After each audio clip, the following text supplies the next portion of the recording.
start with the shooting of two National Guardsmen just blocks from the White House in what officials are now calling a brazen targeted attack.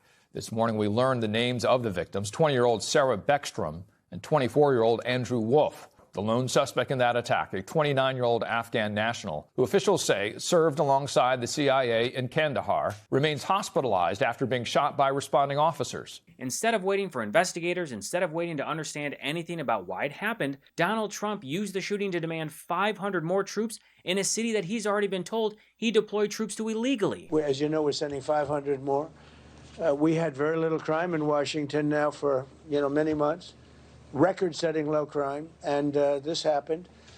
And I don't know how you put this on the scale of that. This is sort of different. This is a terrorism threat, and this was done because they're so effective. What? If they weren't effective, you probably wouldn't have had this done. But this was done because the National Guard has been so effective. This is where we are now. A tragedy happens, and the president's first instinct is to turn Washington into Fort Trump, like he's reenacting Call of Duty Executive Order Edition. Because for Trump, even the worst moments aren't just crises, they're opportunities. When it comes to asylum, when they're flown in, it's very hard to get them out. No matter how you want to do it, it's very hard to get them out. But we're going to be getting them all out now. Thank you very much. I think it's safe to say that for this Thanksgiving, Donald Trump is quietly very thankful for this shooting, not because of the tragedy, but because of the political cover that it gives him, especially when this is just another distraction for Trump from the Epstein files and the FBI's special Redaction Project. Now, here's where MAGA's version of the story starts to fall apart faster than a Trump casino. We should not have to live in fear in the nation's capital, especially by one who came here from a foreign country. Through a process that was so absurd that he came through and released into this country, as many were, knowing virtually nothing about his vetting. You miss all the signs when you do absolutely zero vetting. And that's exactly what happened in this case. When you, in the prior administration, made the decision to allow thousands of people into this country without doing a single piece of background checking or vetting, that's how you miss every single sign. Despite what Kash Patel and Jeanine Pirro claim, this wasn't some random guy floating across the border. This was someone who fought on America's side, but that complexity doesn't help Trump, so they intentionally leave it out. The shooter didn't sneak into the U.S., and he didn't cross a river. He came to the U.S. in 2021 under Operation Allies Welcome, the Biden administration's Afghan evacuation program. That program required multiple layers of vetting, identity verification, biometric checks, intelligence review. The shooter was vetted again under the Trump administration before receiving asylum in April of this year. And then on Thanksgiving of all days, Donald Trump decided to lash out at a reporter calling her stupid multiple times because she dared to ask him about his administration's approval of the shooter's asylum. U.S. officials say that the suspect worked very closely with the CIA in Afghanistan for years, that he was vetted, and the vetting came up clean. He went cuckoo. I mean, he went nuts. And that happens, too. It happens too often with these people. You see them. But look, this is how they come in. This is how they're standing on top of each other, and that's an airplane. There was no vetting or anything. They came in unvetted. And we have a lot of others in this country. We're going to get them out. But they go cuckoo. Something happens to them. Your DOJ IG just reported this year that there was thorough vetting by DHS and by the FBI of these Afghans who were brought into the U.S. So why do you blame the Biden administration? Because they let them in. Are you stupid? Are you a stupid person? Because they came on a plane along with thousands of other people that shouldn't be here, and you're just asking questions because you're a stupid person. And there's a law passed that it's almost impossible not to get them out. You can't get them out once they come in. And they came in, and they were unvetted, they were unchecked, there were many of them, and they came in on big planes, and it was disgraceful. And if you look, you'll see there was a law passed. It makes it almost impossible not to let them in, not to certify them, so to speak, once they come in. And they came in, and they shouldn't have come in.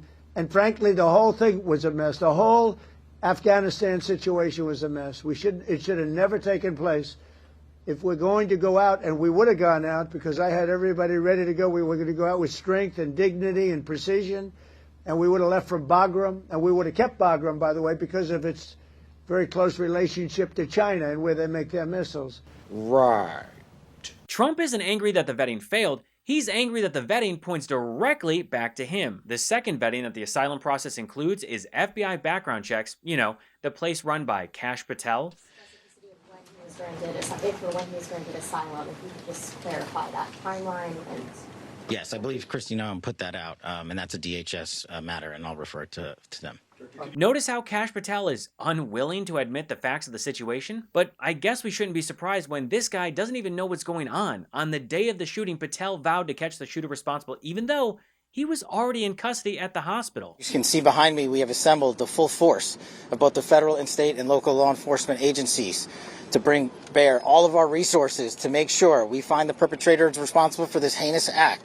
And make no mistake, they will be brought to justice. Maybe if he spent more time doing his job than flying around on a private jet to see MMA fights in Vegas or his failed country singer girlfriend in Nashville, these kind of things wouldn't happen. The asylum process also includes biometric vetting, intelligence review, in-person interviews, and security risk evaluations. This was Trump's DHS completing the review, aka Christie Puppy Killer Noam's department, the same department that has spent over $200 million on DHS ads. So just so everyone understands, Trump's administration gave the final sign-off and Trump's people approved his asylum. Awkward! And while we're on the topic of vetting, Trump and MAGA have the audacity to scream about security failures while he put a 22-year-old college grad in charge of a DHS terror prevention team. Thomas Fugate is a former Heritage Foundation intern with zero counterterrorism experience, zero intelligence experience, and zero government security background. Almost like he got the job because of Trump's connection to Russ Vought in Project 2025. But the Trump regime's narrative hit another wall. The shooter previously served in NDS-03, an elite Afghan counterterrorism unit that worked directly with the CIA, which was confirmed by CIA Director John Ratcliffe. Now, when Trump learned about the shooting, he wasn't even at the White House. He was at his golf course. He then threw up some curtains on the wall at Mar-a-Lago and released a statement. This assault was an act of evil and act of hatred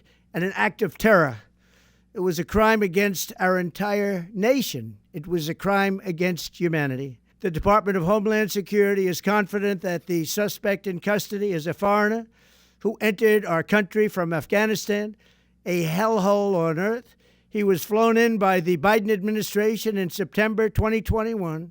The last administration let in 20 million unknown and unvetted foreigners from all over the world, from places that you don't want to even know about.